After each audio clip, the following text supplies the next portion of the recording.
Hi, welcome back to part two. In this section, Britny West, who is a money mindset coach, and she will be teaching us about how we can overcome self-sabotage. For a little more information about Britny West, look in the description if you're on YouTube, and you'll see links to her stuff. If you are watching this replay in the SADHANA community, look above for links with more information about Britny, and be sure to watch our first video for even more information. So thank you, and Britny, thank you for coming here. We're going to be talking about self-sabotage, so can you talk a little bit about that? And I'm just going to let you teach. Awesome. Well, thank you first for having me. I'm excited to share this message because I know so many people are struggling with self-sabotage and feeling really stuck when it comes to pursuing their dreams or pursuing a business. And the thing is, unless you are moving forward and you are actually making money in your business, you're actually more like you're running a charity, right? You're actually not going to have the money that you need to take care of yourself and to give from that full cup that you want to give from, and to really have that abundant, fulfilling life that you really desire. So self-sabotage is a killer when it comes to business, which is why I'm so passionate about talking about it, and not only talking about it, but telling you how you can work through it. So first, I'm just going to share a bit about self-sabotage and how it tends to show up when it comes to business and the way that we're operating in business, especially for those who are healers, who are yoga teachers, people who feel like they have something very beautiful to offer people and maybe have a little bit of guilt around charging for that, or around, being able to serve people at their highest level. So the first thing about self-sabotage is that it happens to everybody at every stage of business. It doesn't matter how successful you are, how much money you've made in your business. When you are always growing and always moving forward, there's going to be a piece of you that is afraid of that wants to stay small. It might get bigger and bigger, that gap, right? You might be going from, being a speaker in front of 10 people to being a speaker in front of 100, or you might have never spoken before and you're getting the nerve up to speak in front of 5 people. So there's different levels, but at the core, what's really going on is the same. So our ego is afraid of anything that's new and different. It wants you to stay where you know the outcome, you know what's going to happen, even if that means that you're unhappy or unfulfilled with the way things are going. So that's what's so crazy about our mind, is that it would rather stay in discomfort because it knows what that feels like than go where it doesn't know the outcome. It doesn't know what's going to happen, and it's unfamiliar territory. So when we understand that our brain works that way, we have a bit more awareness around what's really happening for us. It's not that we're not good enough. It doesn't mean that we're lazy. It doesn't mean that we're broken. It doesn't mean any of those things. It's just the way our mind works. And so what happens is that when you realize self-sabotage is just a pattern, you actually now have the power to let that go and to not let it be something that holds you back in your business. So the thing about self-sabotage is it kind of shows up in a lot of different ways. For some people, it shows up in their body. Like maybe every time you're about to teach a big, maybe you were invited to be a guest teacher at this beautiful big studio, and there's going to be a lot of people there. It's a great opportunity for you. Maybe you're a little bit nervous about that exposure, and let's say that your back starts hurting that morning to the point where you can barely stand up straight. That could be an upper limit. That could be a self-sabotage, because your body's like, no, we're not going to do this. That's too scary for me. And it's funny how that can happen. If you're someone who tends to get a little bit sick before something really exciting happens in your life, then that might be the way that you self-sabotage. And notice I say the way that you self-sabotage, because everyone's different. Everyone has different patterns. So you have to be aware of how you self-sabotage. I remember for some people, sorry. It just was when I was in college, I took the MMPI, which is this test of basically whether you're like super crazy. But there was a question on there about, do you tend to get sick for emotions? And I'd never thought about it before then, and I realized like that did happen.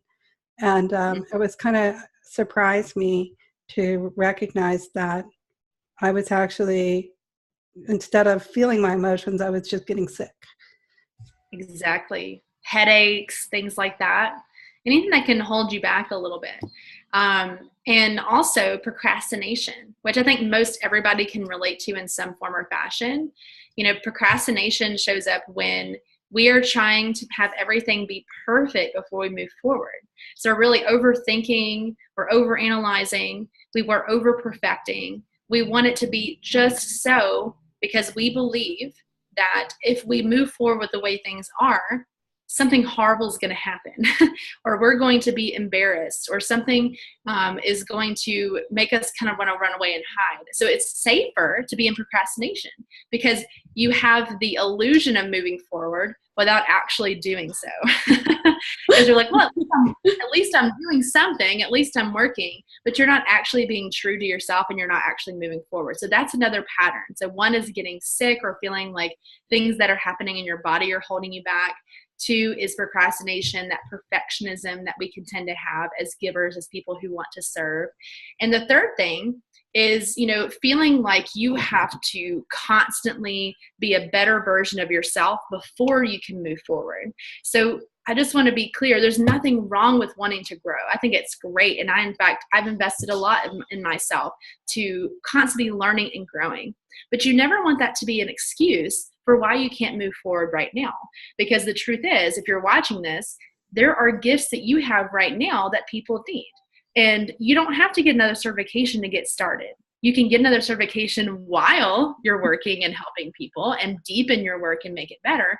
But that's a big pattern a lot of people have in business, especially when it comes to service-based work, because they think that if they can just have that one more certification, if they can have that one more modality that they can have up their sleeve, then that's going to make them worthy of being successful. It's going to make them enough to help other people.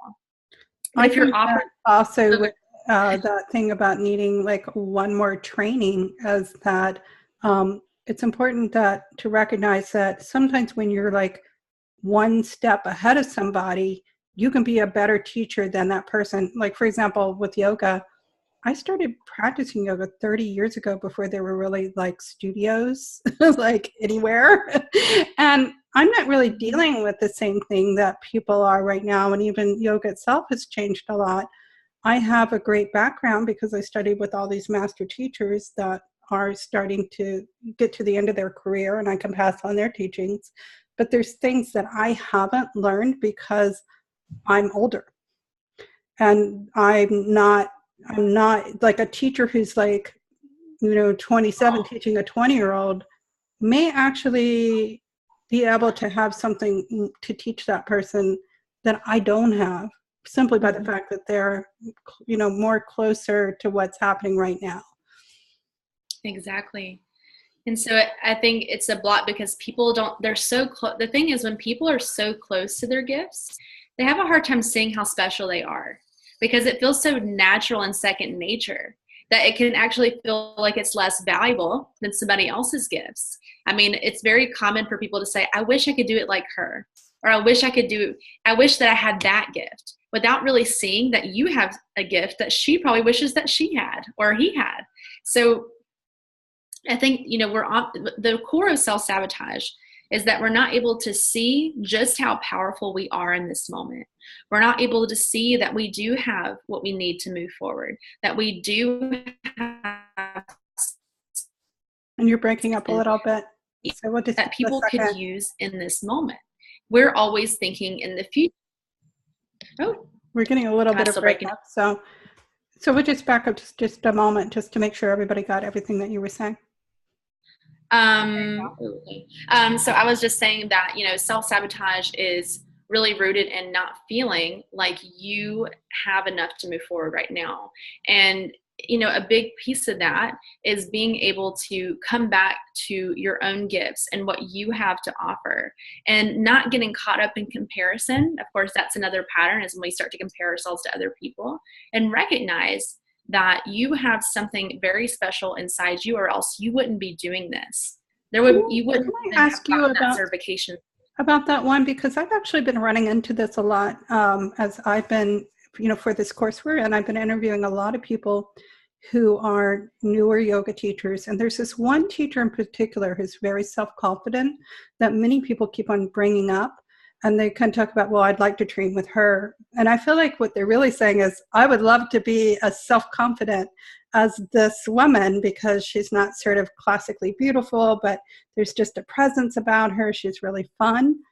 And I'm not quite sure, like what that is exactly, in a way where they feel like they could get it from her, rather than recognizing that it's like something that they actually would love to have inside themselves. Is that something that you do see with people as well?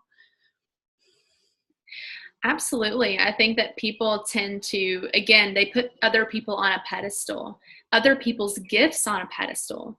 And so they don't see what they have now, and they're hoping that there's some way that they can take this magic pill that someone else can give them, and then suddenly they're going to be enough. But the truth is, like, no certification, no training, no person can take the place of the gifts that you already have. And it doesn't mean that you can't deepen those gifts and find that piece of you that is more confident and is more fun and is more yourself and your work. That's possible. But when you put other people on a pedestal, it actually takes you further away from having those things. When you put a certification on a pedestal, it takes you further away from the gifts that you actually want to have. This issue that you brought up about when you're naturally good at something, it feels so easy to you, and you kind of feel like you don't value it the way other people do. I see that a lot with people, and myself as well. Like, I always was kind of a teacher's teacher, and when I was younger, I thought, well, I could never teach teachers, because I'm just not experienced enough. And now I realize, well, that's really who my audience is. I like teaching teachers. I would love to know, like, more thoughts about this. I think it's something that's pretty common for people. They don't, they want to do math because it's hard. They don't want to write because it's easy, or vice versa. Yeah, I think it kind of comes back to that mindset of things can't come easy. We have to work hard for things. And I think that's something that's been in our culture for a long time, that success has to be a struggle. You have to earn it. You can't possibly be born into a beautiful gift. You need to work for that.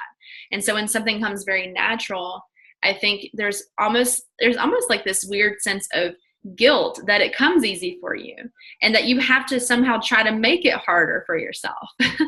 And then also there's the piece of people just not seeing their gifts. They might not even be aware that this is something they're so good at. Like that person you just mentioned, that person who is very self-confident, that has this special energy, she might not even be aware that she has that, right? So she might think that people want to work with her because of her experience or because of her skills. And meanwhile, that's not even my mantra as a teacher, to always tell people what they're doing right, because everybody's aware of what they're screwing up. But often they don't see the things that they're doing well. They really don't give themselves the credit. And that's sort of shocking when you really see it. Absolutely. Yeah. And so I think that we tend to self-sabotage because we just don't see how awesome we are. Sorry. Someone's like doing something with the water over here. Yeah, your water was out. So we have, I just want to keep an eye on the time for you. So we have about 5 to 10 more minutes. Is there any particular, we wanted to teach a little bit of things that we could do. So can you tell us about what can we do to be more confident about our natural gifts, and to know that we deserve to earn a living doing the thing that we love? Absolutely. So in the beginning, I talked a little bit about awareness, and how when you have awareness, then you actually have a bit more power over what's going on in your life. When you identify too much with your patterns, you believe that they are who you are, when really it's just a behavior. It's just a pattern. It's just a story that you've created about what's true for you. And so what's really powerful that can help you move through this and not let it be something that holds you back anymore is to get super aware of what's actually happening, and to get clarity of what's really holding you back and why. And so the process that I take my clients through is kind of this who, what, when, where, why. And these are open-ended questions that help you to go deeper with what's going on. And I want to be clear that you want to come at it from a curious, playful energy, rather than being rather than shaming yourself and making yourself feel bad and beating yourself up about what's happening. You just want to be really curious. I wonder where this is coming from. I wonder why I tend to do this over and over again. Because, you want to come from that feeling of love and acceptance for who you are. So the first question I tend to ask is, so let's just imagine that there is this, I'm just going to use this example again. Let's imagine you've been invited to be a guest yoga teacher at this big event. There's going to be hundreds of yogis there, and they have asked you specifically because they know that you have skills, you have this beautiful way of doing your practice, and they want you to share that with other people. Now, of course, maybe there's a part of you that is really scared about that. You maybe even think have this fraud mentality of, why did they pick me? That's not me. I'm not good enough to do this. And so you start having these fears coming up. And so what you want to do is nip it in the bud before it gets too bad, before you actually say, no, I can't do this, and back out of that awesome opportunity. So the first thing you ask is, what is my belief? What is the belief that you have that is holding you back right now? So it could be, I'm not good enough to teach anybody anything. Why did they choose me? Right? That might be this fear oh, I don't think I'm good enough. So that is your belief. What is the belief? I don't think I'm good enough to get in front of people and teach them anything. So the second question to ask is, when did I start believing this? When was that first time that I can remember that I didn't feel like I was good enough? And often these things come from our childhood. It can be something that, let's just imagine you were 5 years old and you were, taking, what is that, show and tell? We did show and tell in school. Maybe you had something you were so excited about, and you were so excited to share with your classmates and the teacher. And let's say that, everybody laughed at you or picked on you about that. And you end up actually really internalizing that to mean that what you have to share with people is not good enough.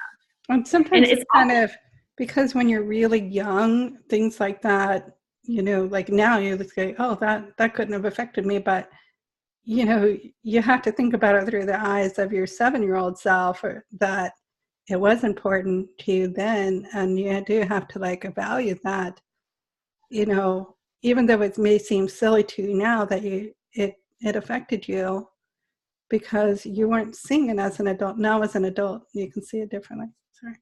Exactly, because and we carry these wounds, because what happens is our brain creates shortcuts. It wants to take the path of least resistance. So your brain's constantly collecting data, right? Especially at a young age. It's oh, how am I going to move about the world? How do we keep this kind of thing from happening again? Obviously, I don't want people to laugh at me again. So what's the thing I can do to prevent that from happening? From your perspective, it's trying to protect you. It's oh, this means I should never get in front of people, because obviously that doesn't go well for me. So you kind of create this belief. So you want to uncover, when did this first start happening? And it could be other times in your life. Maybe, in relationships with people, you've always felt like nobody wanted to hear what you had to say, or that they always shut you down in group situations, and you never felt like you could express yourself because nobody really cared enough to hear your point of view. So this might be all these beliefs that are playing out in your life that are keeping you from actually being yourself. So the third thing you want to ask, so the first question was, what is my belief? When did I first start believing this? And then you want to ask, why does this feel true? Because that's where the magic happens. That's where you actually start to uncover, why does this actually feel true for me? Because most of the time, the stories that we carry have no basis in reality, but they somehow feel true for us. So we want to come up with those reasons why it feels true. Because what's going to be really amazing is that when you start writing down these reasons, you're going to see just how crazy they are. They're not going to be, you're going to actually think to yourself, well, that doesn't make any sense. And it actually isn't true of who I am today. So that awareness gives you the ability to move through that. The fourth question is where. So we've done what, when, and why, and now we do where. So where in my life is this belief showing up for me now? And how is it impacting the way that I move through my life? Because this is where you start to get really deep with it. You realize that this is a pattern that has been playing out over and over in so many areas of your life, not just this one area of you speaking in public. It could be that it's keeping you from having a super fulfilling relationship with your husband or your wife. Maybe it's kept you from really speaking your truth at, meetings and your old jobs and stuff like that. There's probably a lot of pieces of you that you haven't even noticed have been, kind of put away in a box. And when you realize that, you actually see, wow, this is really damaging. This is something I can't tolerate. I can't keep having this belief show up in my life. It's time for me to let this go. No wonder people don't look at these things and just keep on, because it sounds hard. Yeah, it can be. And these kind of questions, it can be challenging to really face that. But the thing is that you're carrying this pain around anyway. So when you shine a light on it, you actually give yourself the space to release it finally. So you don't have to carry that weight anymore. And you can actually move through life and be the person that you always knew you could be, but you've had all these stories and patterns that have kept you from doing that. And so the last question I get people to do is, who taught me this? And I want to be really clear here that it's not about blaming that person or blaming our parents, because often they're just teaching, they're regurgitating what they were taught. So it's not about blaming people, but it is about, again, that awareness of, oh, this is not even my belief. This didn't originate with me. This is sometimes I even ask people, who does this remind you of? Because sometimes you're hearing the voice in your head of somebody else, like your grandparent or your teacher or your sports coach. And that's the voice you're hearing. It's not even your own voice. And Right. So when you realize that, again, you're like, oh my God, this isn't even me that I'm hearing. This is somebody else. My grandparents grew up during the Great Depression, and they actually were my grandfather was very successful, but it was interesting because, I said they could squeeze a dime so hard it would squeak. And it's because, despite the fact that they had all this money in the bank, it was like, that never left them. And it is like, you can still kind of see the mentality sometimes in our family, because that was just there in their whole generation, this fear that there could never be enough, or it could go away. Yeah. So at the heart of these questions, who, when, where, and why, we're really just doing this mindset work on ourselves to shine a light on all of the things that we tend to not look at. We tend to keep all of our fears and insecurities here, where we can't really release them, where we can't really understand why we have them in the first place. We just take them as truth without really, giving a second thought to it. It's just this program that runs through our mind constantly. But when you ask yourself these powerful questions, you actually put the light on it, and it cannot survive anymore the way that it was, because now you're aware, and now you know that this doesn't have to be true for you. And you've actually seen in ways that this isn't actually you. These are just things that have played out in your environment that you have taken on as truth. Do people journal it, or is it something that they sit with meditation, or how do you recommend that people go about asking who, what, where, when, and why about their beliefs around money? I definitely recommend journaling. Actually writing, actually physically writing, is a lot more powerful, because when we're typing, we tend to edit a bit more.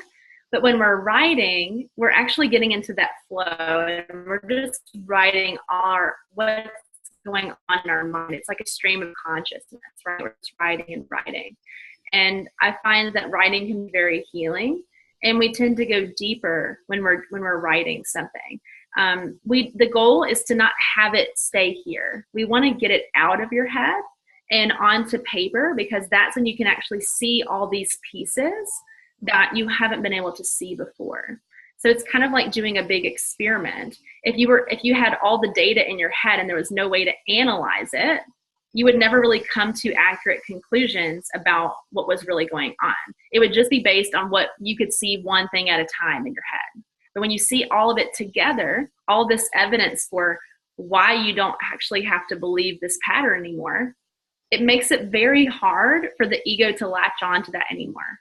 Because it's just like, well, crap, she's just seen through all my tricks. What can, like, at that point, you know that this is not really true anymore. Thank you so much, Britny. I want to make sure that I know you have another appointment. I want to make sure you have a chance to get to it. Before we say goodbye to everybody who's watching, tell us again about the program that you're launching now.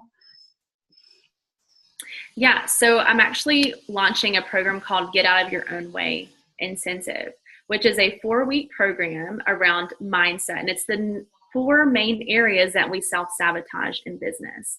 One would be lack of clarity, lack of confidence, lack of consistency, and lack of cash flow. So actually being able to receive the amount of money that you want to receive in your business to be successful and to not burn yourself out. So I'm working with a very small group of people between 10 and 12, and working with them in a group mindset coaching environment where we're going to be clearing out exactly what's holding you back and why. And we'll be digging into a lot of these areas to where you don't have to do it by yourself, because you can absolutely do this work on your own. I'm not saying you can't. But sometimes it's kind of like when you're giving, let's imagine that you're giving yourself an injection. I used to have to give myself allergy shots. And there's a whole world of difference between letting someone else inject me and me having to do it myself. It's a little bit scary because you're having to basically face yourself. And sometimes we're not willing to go as deep with ourselves as someone else is willing to go with us, because it's scary. We would rather stay on the surface where it feels safe and where it feels comfortable. So that's the value of mindset coaching, is that when you have someone there to help you, we can go deeper than ever, and you're able to actually unblock yourself from all these patterns and stories that are keeping you stuck and keeping you from moving forward. So that's why I created this program. It's 4 weeks because I want people to get results really quickly and to see that it is possible for them to move forward. It doesn't have to take a long time. So it's just kind of like this way to get going and get out of your own way and actually have the successful business that you crave, no matter what kind of work you're doing, whether you're a healer, a yoga teacher, or you're out there coaching people. And we'll put the link below or above, somewhere. There's a link. Check, fish around for a link. And then also just so you know, we're also going to be doing a really inexpensive dip your toe in the water event on Zoom video conference, $44, coming up shortly. I'll put links above and below once I have them on the replays. And also check the Sadhana community on Facebook, SADHANA community. And that's where all the action's happening right now in Sadhana. So thank you. We'd love to have you join us. Thanks for listening today. Thank you, Britny. And I'm going to stop the recording. Bye.